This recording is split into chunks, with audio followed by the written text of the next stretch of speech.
Thoughts are the language of the brain, feelings are the language of the body. And how you think and how you feel creates your state of being. Nobody changes until they change their energy. The moment you start feeling whole in gratitude, your healing begins. The moment you start feeling abundant, you're generating wealth. The moment you're in love with yourself and in love with life, you're going to attract your success. Well, I think for some of us to wake up, we need a wake-up call. I was in a triathlon in Palm Springs, California. I was on the biking portion of the race.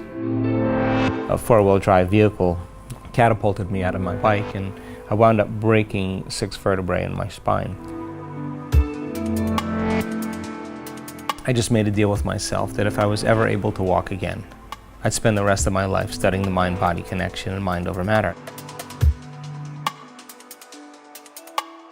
We're talking about your nervous system becoming the greatest pharmacist in the world. Once people start breaking through and they wrap their mind around this, health and wellness can be as infectious as disease. So I would love to see the world more loving, more peaceful, more healthy. Because when you believe in yourself, you believe in possibility. And when you stop believing in possibility, you stop believing in yourself.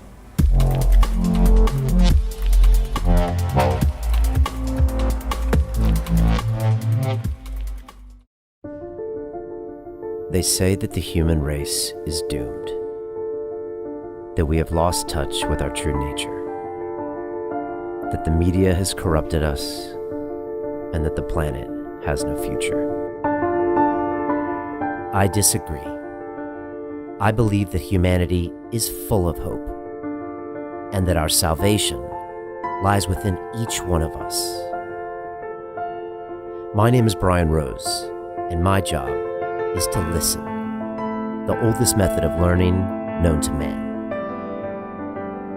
Each week I seek out individuals that are changing the world, people who are living and thinking in a different way.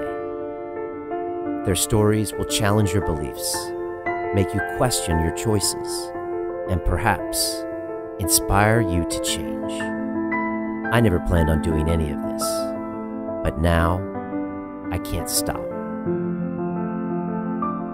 Join me on this mission and make humanity something we can all be proud of. It's time for you to man up, to once and for all tell your mind who the fuck is boss.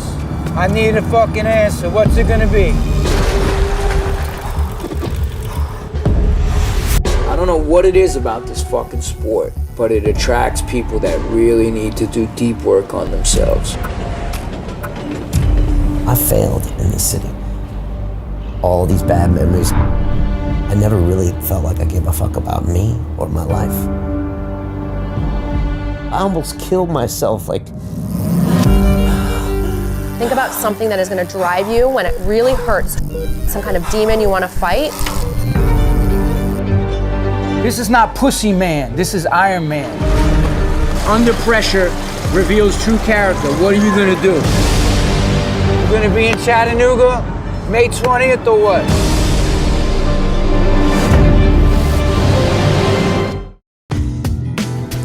I've been waiting for years to speak to Dr. Joe Dispenza and his latest book, Becoming Supernatural, How Common People Do the Uncommon. It's just fascinating. He teaches people how to rewire their brains, and this all started when he had a triathlon accident years ago. And don't think I'm not paying attention. And he ended up healing his body through mind power. And now Joe does this in live events all around the world. And I'll be honest with you, I was really moved and captured by Joe, the way he says that every day he tries to connect with the divine. And I'm a big fan of his teachings, and I want to definitely spend more time with him in the future. So check this out. And I want to spend more time with you in the future, and that's why we have our accelerator programs inside the Academy. Our Life Accelerator is up next. 6 weeks, I will transform your life and personally mentor you and about 200 people around the world at the same time. We have a graduation here in London. It's changed lives. People have gotten London Real tattoos on the back of it. And here's a little bit more about London Real Academy. London Real doesn't stop when the conversation ends. You see, that's when we get started. Because everything begins with a thought, and then comes the action. The London Real Academy is our global transformation platform. Here we bring together thousands of students from over 75 countries. Whether you want to build a profitable business from your passion, or learn to speak to inspire, or broadcast yourself with your very own podcast, or accelerate your life to become a high-performance person, we have the online accountability course and personal mentoring program that will make your dream a reality.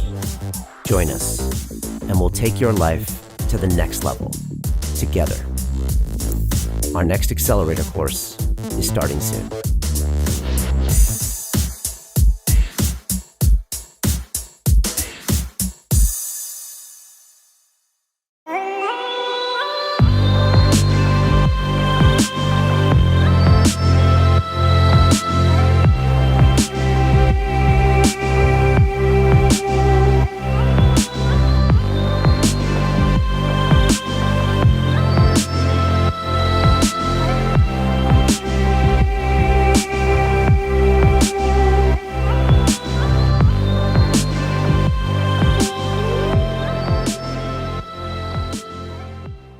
This is London Real. I am Brian Rose. My guest today is Dr. Joe Dispenza, the New York Times bestselling author, international lecturer, researcher, and educator.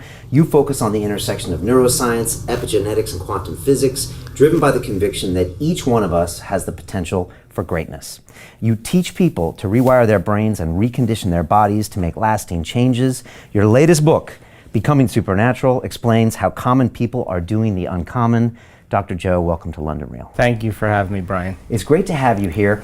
I'm curious, when you're taking that plane and you're landing into London, what's the kind of vibe or feel you get from this city, the people here, the energy? What do you get? Well, there's two cities. I mean, I travel all over the world. I mean, there are two cities to me that have the unique quality that when you land, you feel like you're part of the city. And it's New York and London, because so many people are from somewhere else besides London or even the UK that you're immediately taken up and you're included as part of the culture. So it's a great place. There's a great energy here. We've done several events in London, and we've had close to 50 different cultures in our events. So a lot of diversity, and I think people are really hungry to really try it out, to apply it.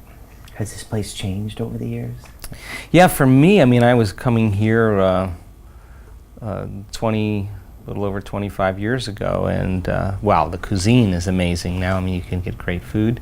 I think, but mostly I think it's happening around the world. I think people are waking up because of information, and I think that in an age of information, ignorance is a choice, and so many people, by gathering information, are becoming empowered, and they're making better choices for themselves. And not only is it happening in the UK, but it's happening all around the world.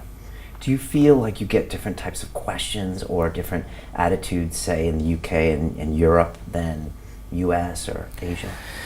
There was a stronger distinction 15, 20 years ago when you went to different countries or different cultures, because each culture had its unique environmental impression. For example, the Germans, when we did events in Germany 25 years ago, they wanted to know the 7 functions of the hippocampus from the most important to the least important. They were very into knowledge and philosophy and information. Take a culture like the Italians. They could care less about the knowledge, they just wanted the experience. And because of globalization, because information is connecting so many people, you're seeing kind of a dissemination of that uniqueness, and more people are more connected. So you see the Italians studying and wanting knowledge, you see the Germans wanting experience, you see cultures beginning to merge a little bit more. So I think that there's a nice change that's going on because of information. I want to talk about some of your work for the last 30 years. I want to talk about the book, but first I want to ask you about something that happened in 1986. And the reason this means a little bit more to me is because on May 20th, in 37 days, I'm doing my first Ironman race. And I've been challenged to do it. I've been training, but I've never actually had that experience where I'm going to jump in the water with 3,000 people and bike and then run. And, you know, look, I'm excited, but I'm also not sure what's going to happen. Yeah. But I don't think you would be sitting here in this chair unless you went out for a similar triathlon back in '86, and it's an important part of your journey. I was wondering if you could tell us what that was all about. Well, I think for some of us to wake up, we need a wake-up call. And in 1986, I got the call. I was in a triathlon in Palm Springs, California. I was on the biking portion of the race. I was making a turn, and there was a police officer on the corner. He was pointing at me and telling me to make this turn. And there were two cyclists on the corner, and I swung around the cyclists and passed them. The problem was the police officer had his back to the oncoming traffic. So when I passed the cyclists and I made the turn, this four-wheel drive vehicle going about 55 miles an hour catapulted me out of my bike, and I wound up breaking 6 vertebrae in my spine. And the compression from the force of hitting the ground compressed the vertebrae. They're called compression fractures. And when you compress volume like that of material, it's got to go somewhere. So it went back on my spinal cord. And because of the way that I landed and that I flexed forward very hard, the top vertebrae, T8, thoracic number 8, compressed more than 60%, and the arch that the spinal cord passes through broke like a pretzel. So I had multiple compression fractures. I had bone fragments on the cord, and I had the neural arch of T8 broken. So the typical protocol for that is what's called Harrington rod surgery, where they do a full laminectomy. They cut off all the back parts of your vertebrae. In my case, base of my neck to the base of my spine, screw in these stainless steel rods. The action of screwing the rods into the vertebrae could cantilever the spine off the cord and make some room. But if it doesn't work, you still have the same condition. And so they told me if I didn't have the surgery, I'd probably never walk again. And so I had 4 opinions from 4 of the leading surgeons in Southern California. Scripps Hospital, 2 were from Scripps, and 2 were from JFK in Palm Springs. Yeah, it's my hometown, Scripps. Yeah. So I decided against the surgery, and I just thought, hell, I'm not going anywhere. I'm not doing anything. I'm laying face down. And there's an intelligence that lives within each and every one of us that's giving us life. And that intelligence is consciousness. And consciousness is awareness, and awareness is paying attention. So I reasoned maybe it was paying attention to me. So I thought, I better start paying attention to it. So I said, let me see if I could connect with it.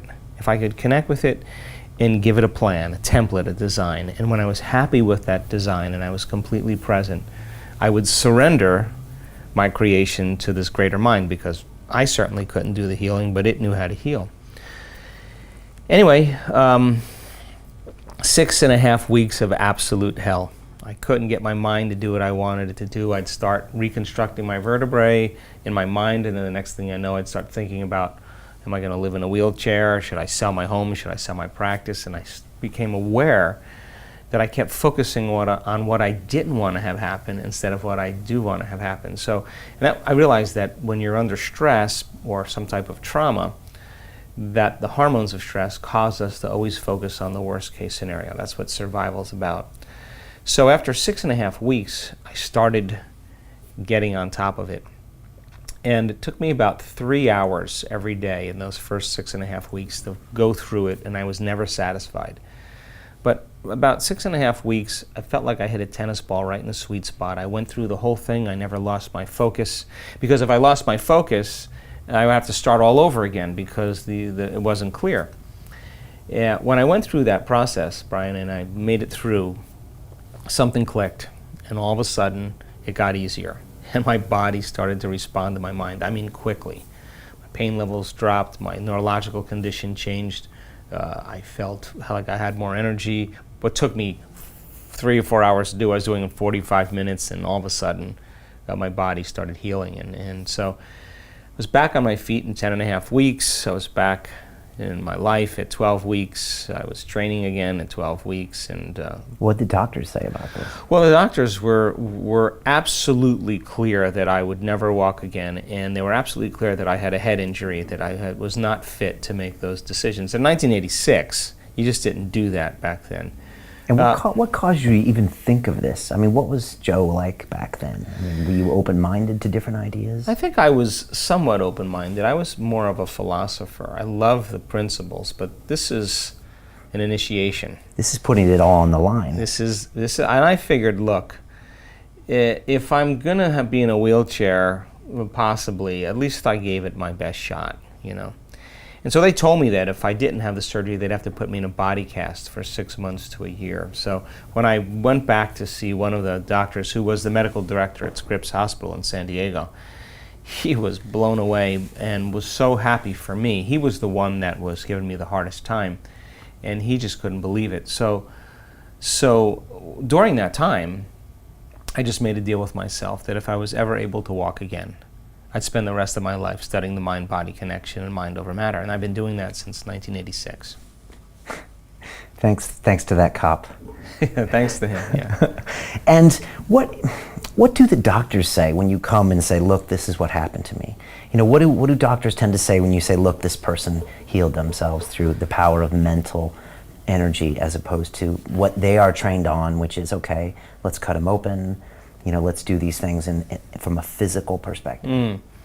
Well, look, let's talk about it on a few levels. I don't recommend that everybody do that. In fact, if it was a patient that I was attending to, I would recommend the Harrington rod surgery back then because there was a lot of problems. But fast forward to today, and this is a time in history where it's not enough to know. This is a time in history to know how. So people that do the work that are in our community that have healed themselves of cancer, of diabetes, of rheumatoid arthritis, from lupus, from rare genetic disorders, from Hashimoto's syndrome, from eczema, all kinds of health conditions. At the beginning of their journey, when the doctors did not approve of the choices they were making, and were making some type of prophecy that they were going to die within a certain amount of time, when those people showed up in the doctor's office, and it happened several times, and the doctor said, "What did you do?" and the patient explains it, and comes down to, I epigenetically signaled new genes in new ways. Every day I changed my state of being. I memorized emotions from the past and reconditioned my body to the emotions of the future. It was hard, but I'm happy that I did it. And all the doctors, now are saying, I wish all my patients were like you. It's a huge change because evidence speaks louder than any voice. And I'm very evidence-based. And so we have this new normal taking place, this consciousness that's beginning to awaken, that's beginning to impress the morphic field. Every time somebody does that, that's an experience that winds up in the field that people can have access to. And I think that there's a quickening happening in the world, and because of that, more and more people that are taking the chance to step outside of convention that were once considered foolhardy and insane, because once they pull it off, they're a genius or a mystic or a saint. There's more support for people to do that. And so every time somebody pierces this veil, it gives people permission to do the same. So you have to see what that looks like, because on the stage in an event that we have, I call somebody up on the stage that was diagnosed with breast cancer, colon cancer, diagnosed with esophageal cancer. I can go down the list, and they stand on the stage and they tell their story. And it's not that they look like a movie star, a sports figure. They're not all buff, they're not all young, they're not all beautiful. They're just a common person. And you hear the story of how they did it. You hear about their past, you realize what initiated the disease, and then you Emotional trauma, maybe. Emotional trauma, one trauma, or two traumas, and then how they had to overcome the emotions from their past. Now think about this. The latest research in epigenetics says that it's the environment that signals the gene. Genes are like Christmas tree lights. They're turning on and off all the time. Genes make proteins, and proteins are responsible for the structure and function of your body. The expression of proteins is the expression of life. But if you're interpreting your environment the same way every single day, you're thinking the same thoughts, demonstrating the same behaviors, living by the same emotions, you keep the same genes on and the other genes off.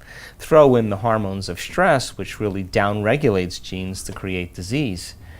Then the question is, if the environment signals the gene, and the end product of an experience in your environment is called an emotion, if you live by the same emotions every single day, your body's believing it's in the same past environmental experience over and over again, and now you're headed for a genetic destiny. So then, can you signal the gene ahead of the environment? And the answer is absolutely yes. Because when you begin to embrace an elevated emotion and you combine it with a clear intention, and you're totally in the present moment, your brain and body don't know the difference between what's going on out there and what's going on in here. Your body believes it's in some experience in the external environment that's producing that emotion. And all of a sudden, the stronger the emotion you feel from an inward process, the more you pay attention to the thought or the image in your mind, you're creating a long-term memory. And all of a sudden now, you begin to downregulate the gene for disease, and you begin to upregulate the gene for health, and that gene begins to make a new protein, and that protein begins to make a new hormone or a new chemical or an expression of something, a new chemical that's going to begin to affect other systems in the body. So, and that's what happens on stage. There's a lot of energy in the room. No, that's what happens when a person finally breaks through. Right, and that can happen. That could happen in our event, but it could be a person who it took them 2 years to do it. Right. But the evidence suggests that acute conditions, our medicine is so great for acute conditions. You break your arm, you have appendicitis, you're not going to go to an acupuncturist. You're going to get immediate care.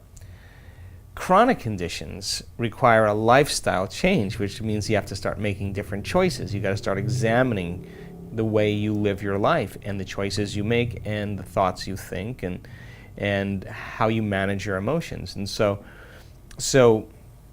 the beauty behind all of this is that just like an infection spreads amongst the community and creates disease, once people start breaking through and they wrap their mind around this, health and wellness can be as infectious as disease, and we're seeing it happen.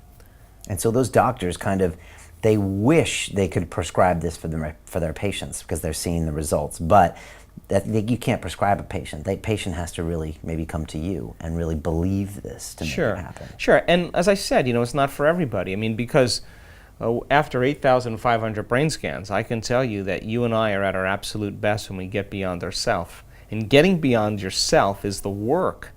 So a physician then who sees a person make great strides because they're managing their emotions, that they're paying attention to their thoughts, they're making better choices, they're not in a self-destructive pattern. Now physicians a lot of them become my colleagues and saying, whatever you're doing, keep doing it because it's making our job easier. So the drug that they administer sometimes doesn't heal the disease. It really helps the person maintain a certain quality of life or health, maybe. But we're talking about your nervous system becoming the greatest pharmacist in the world, because when you begin to realize that you can make your own pharmacy of chemicals equal to any drug that you take just by changing how you think and feel, wow, the person all of a sudden becomes empowered, and our students are doing it. So you wrote a book a bit about the placebo effect, and is this when you first started thinking about this whole concept? Well, I wrote the placebo because I started becoming fascinated with the idea that you can give someone a sugar pill, a saline injection, or perform some false surgery or treatment, and a certain percentage of those people will accept, believe, and surrender to the thought that they're getting the actual substance or treatment. And they begin to program their autonomic nervous system to make the exact pharmacy of chemicals equal to the substance that they think they're taking. So then it begs the question, is it the inert placebo that's doing the healing, or is it the body's innate capacity to heal by thought alone? Because that pill is a symbol of possibility. All it is a symbol. The doctor says, this is a great new drug that's going to help with depression, and the person begins to think about the idea that they could get better. They're selecting a new potential in the quantum field. And then all of a sudden, a certain percentage of those people will get enthusiastic and theos, filled with God, inspired, optimistic. They start changing their emotional state. They're combining a clear intention with an elevated emotion, and they're changing their state of being. And all of a sudden now, I began to realize, do you need the sugar pill? Do you need the saline injection? Or can you teach a person, instead of putting their faith and belief in something exogenous outside of them, that would do the healing, to change their state of being? Can they just select a new potential in the quantum field, instead of focusing on a known, focus on an unknown, and revisit that unknown every single day until it becomes a known? And all of a sudden, you'll see people's depression go away, their anxiety go away, and they're not using the placebo any longer. They're healing by changing their internal states. And so that's when we started seeing those changes taking place. Before I wrote the placebo, it was a landslide. So that's when I started measuring, doing all the brain scans and the HRV monitors and the genetic tests and the immune system tests and the telomere tests, because we now know that it's possible. And so person doesn't need the exogenous or external substance. They can move into a state of being without it. So I thought, once I understood the mechanics of the placebo, I could teach this process even better, and in fact, you can. And the medical community kind of acknowledges that it's an incredible effect. I remember I saw a 60 Minutes show on this like 5-6 years ago, and they were like, yeah, it's amazing. And then they never seem to go beyond that. Yeah. It always just seems to be this weird mystical unknown, and then the medical community goes back to what they do. Sure, well, you can't do a study right now, any drug-related study, without having a triple-blind placebo test. And placebos, just so you know, they range from working anywhere from 10% to 100%. Imagine that. So, in a depression study, as an example, 83% or 81% of the people in a depression study that are given a placebo heal as well as the people that are given the actual antidepressants. Now, there's brain scans to show changes in their brain before and after. It means then they're making their own pharmacy of antidepressants by thought alone. And it took them 6 weeks, 8 weeks of taking that placebo every single day. Now, this is an important point, because most people think, oh, I did the exercise or the meditation once and my conditions should go away. Well, even in the depression study, 6 to 8 weeks of taking a placebo. Every time they take the placebo, they remind themselves that they're going to get better. They change their emotional state. Sooner or later, that becomes their new state of being. May take people 6 to 8 weeks of doing the work every single day where they start noticing significant changes in their health. So I'm a pragmatist. And if you're telling me something that's science-based, the question that I ask is, how am I going to apply this to my life? So as people begin to gather this information, I now know that every time we learn something new, we're making new connections in our brain. That's what learning is. If people can understand the understanding of the new sciences, quantum physics, neuroscience, neuroendocrinology, psychoneuroimmunology, the mind-body connection, epigenetics, all of those sciences point the finger at possibility. And if I can instruct them in a way that they begin to piece together the model, when I feel like we're at a certain point where the comprehension is right, if they can turn to the person next to them and explain it in the workshop, if they can't explain it, it's not wired in their brain. But if they can explain it, they're beginning to install the neurological hardware in their brain in preparation for an experience. So then if I can set up the conditions in the environment and give them the proper instruction and allow them to surrender enough into the present moment, a certain percentage of those people are going to get their behaviors to match their intentions. And when they do, they're going to experience something new. And the experience then is going to produce an emotion, and they're going to feel unlimited, and they're going to feel whole, they're going to feel invincible.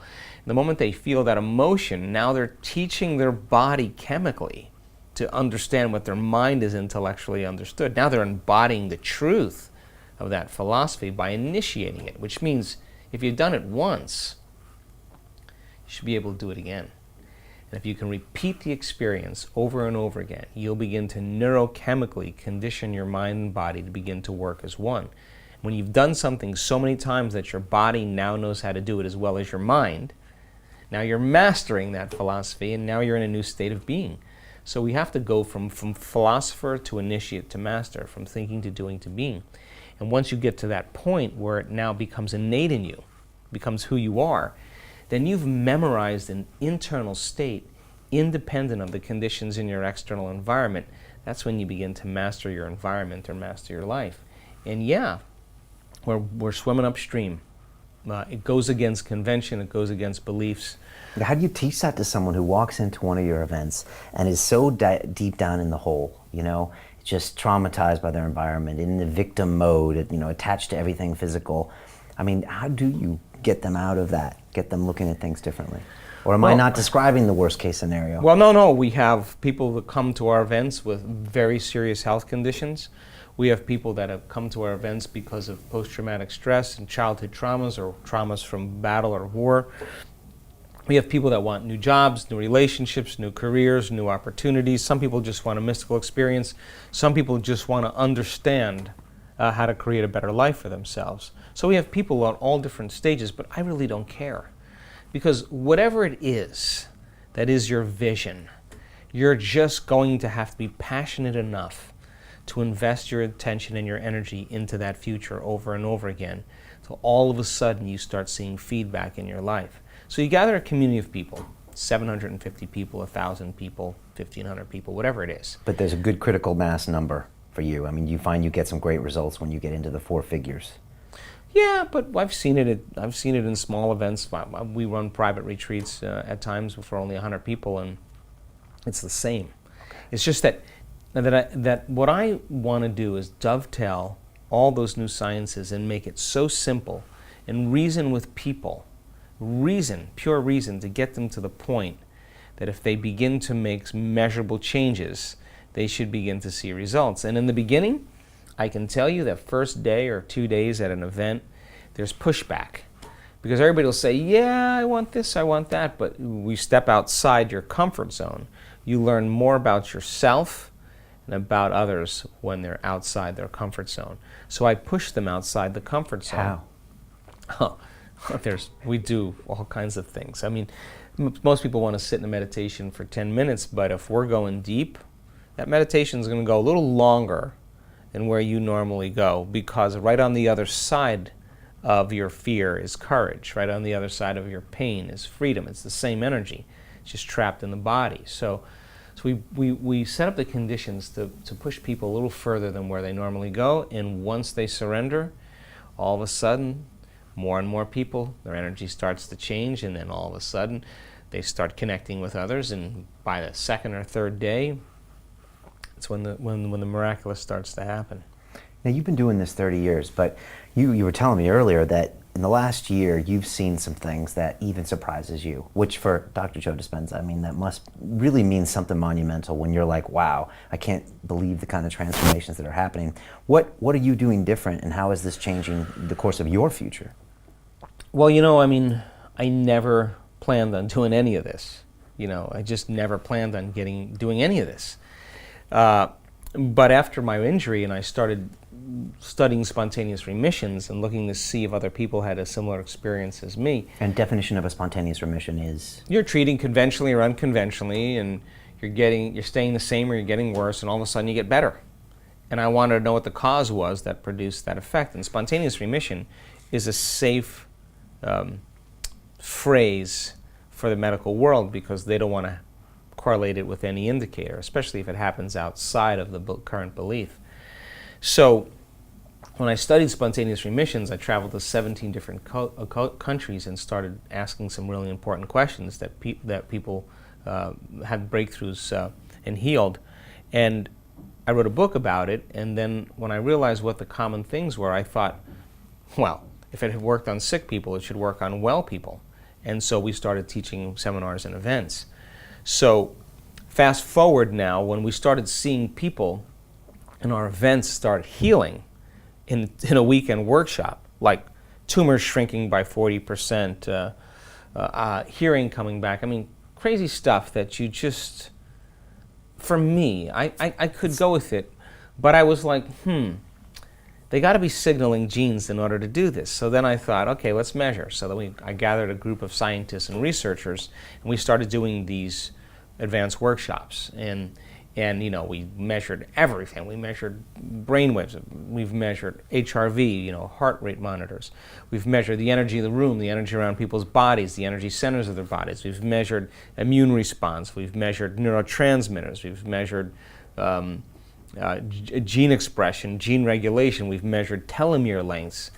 And in every single experiment that we've done around measuring our students in these 4.5-day events, what we call advanced workshops, we made history because we started seeing things that were just uncommon. So That even surprised you. well, this is where it gets weird. So because I said, I understand that, I can see how that could happen, but then I realized that when we were doing 4-day events, like on that Saturday or Sunday when the event was ending, I was like, my goodness, everybody is totally broken through. The energy is amazing. People are super free. What if I had them for 3 more days? So I changed the whole model this year, and now all the weekend workshops are on an online course. They're called progressive workshops.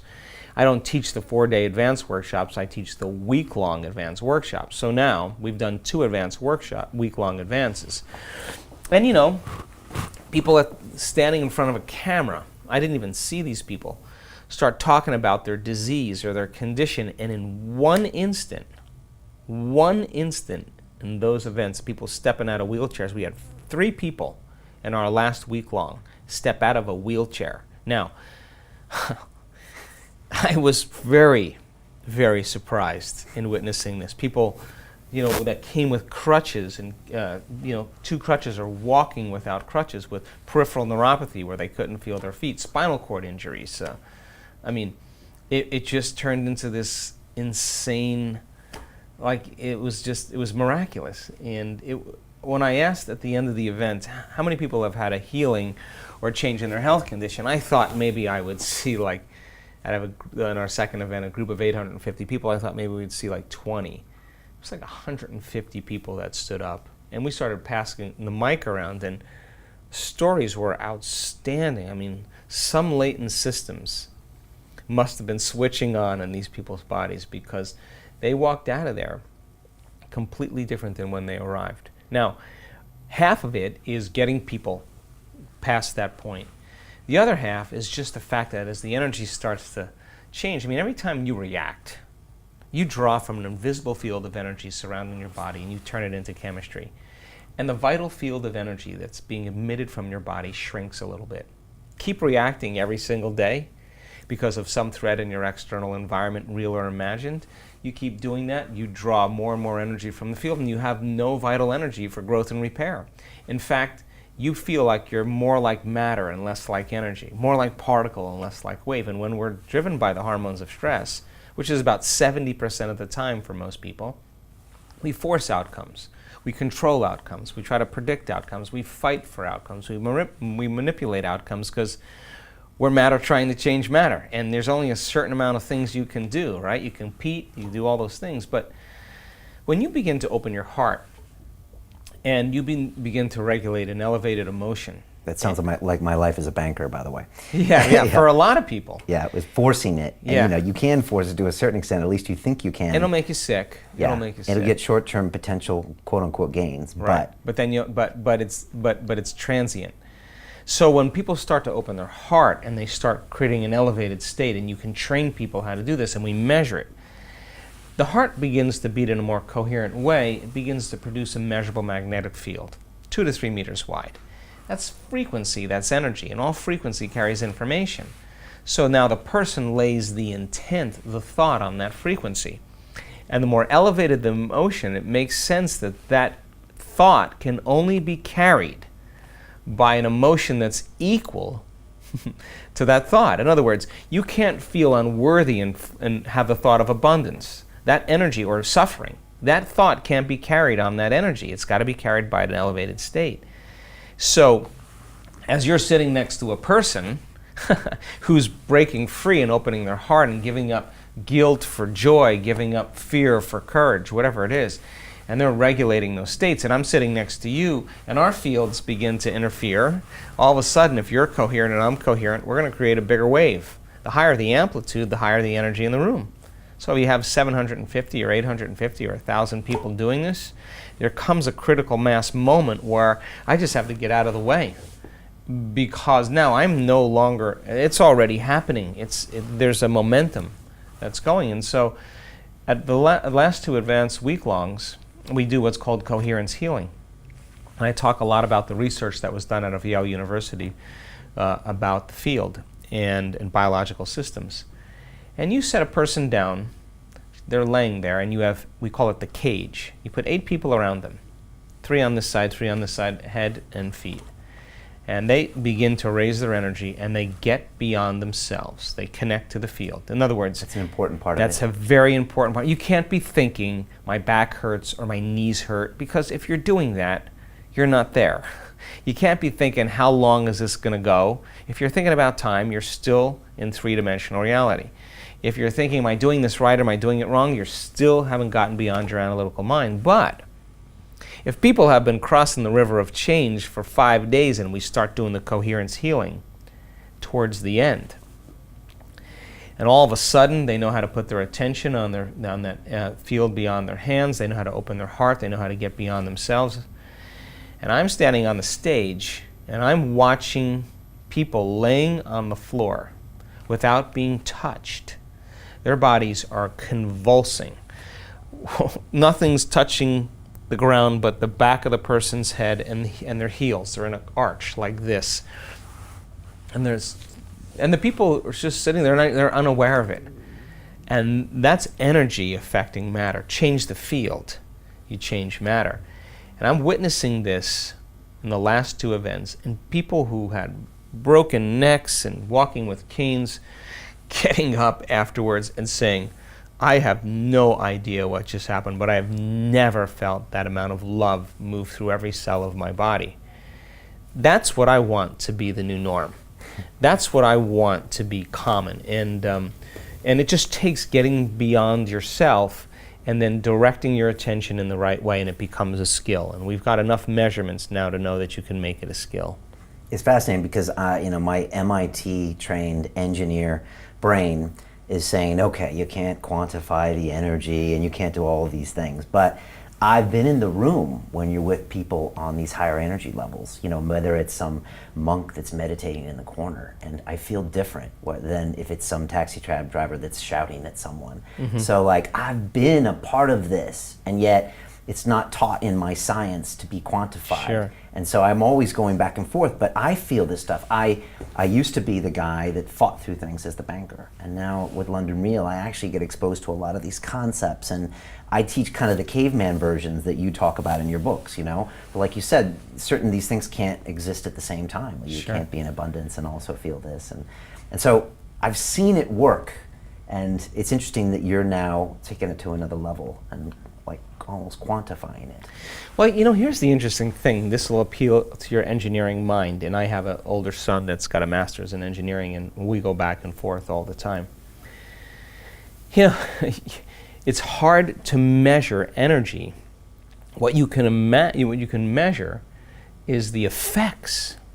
It's better to measure the effects of a shift in energy or a shift in consciousness, and you can measure the downward causation of that. And God, after looking at so many brain scans, I can tell you that the moment you get beyond yourself, the moment you disconnect from your identity, you're not a male, you're not American, you're not an engineer, you're not a dad, you're not an athlete, you're not a name, you get beyond all of those things. That's the moment you begin to connect to a greater field of information. Now, once you're there, Once you're nobody, no one, nothing, nowhere, and no time, you're pure consciousness. Now you're ready to connect to the unified field. And when you begin to pay attention to it, when you begin to stay present with it, when you begin to surrender to it, experience it moment after moment after moment, every time you interact with it and experience it, you're laying down circuitry in your brain. Why is that important? Because the next time you do it, you have the circuits in place to perceive more of it. And if you pay attention and you unfold deeper into it, you'll experience more of it, which means you'll lay down more circuits. And all of a sudden, as you begin to connect to the unified field, you're connecting to a field of information and energy. What's the relevance of that? Well, you start experiencing more wholeness and more oneness instead of separation, which is created by the hormones of stress. The more you live in stress, the more you become a materialist and you define reality with your senses, because it's important to define reality with your senses when you're in survival. Right. So the more you're living by your senses, the more you're believing you're an object in local space and time, and I'm an object in local space and time, and we have some things in common, so we're kind of connected, but God forbid you look differently, or I didn't know anything about you, I'd experience more separation. Well, the moment you get beyond all of that and you're connecting to a unifying field of interconnectedness that's governing everything material, you're going to start to feel the consciousness of everybody, of everyone, of everything, of everywhere, and every time.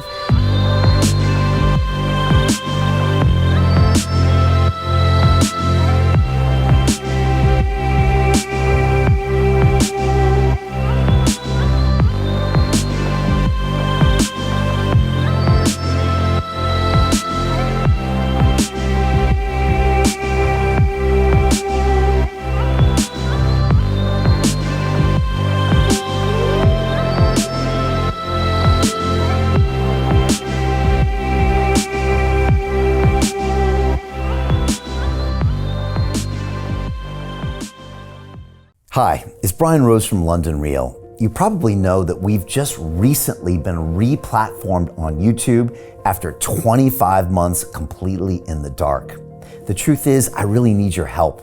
What I really need you to do is click on that subscribe button right now, like this video, and maybe even leave a comment or share the link with friends. We're really fighting against an algorithm that's tried to keep us quiet for so long. And the more subscribers we have, the more people watch our content, the better guests we can bring you, the better content, and we can continue transforming lives. We've been doing this for 14 years now. I want to do this for another 14 years, but I really need your help. So click on that subscribe button, like the video, leave a comment, share this, and we're going to continue to bring you more and more great content. Thank you. Most people will never see this opportunity. Dubai luxury transformation projects have historically delivered 40 to 90% annual returns. That is incredible. These were once reserved only for insiders with access. I spent 15 years on Wall Street and I learned this: the biggest returns always go to the people who get the call first. Now, you finally can. We've just received a brand new project with major upside potential. Allocations move fast. Click the link, apply now, and speak to my team. This is your chance to see what others never will.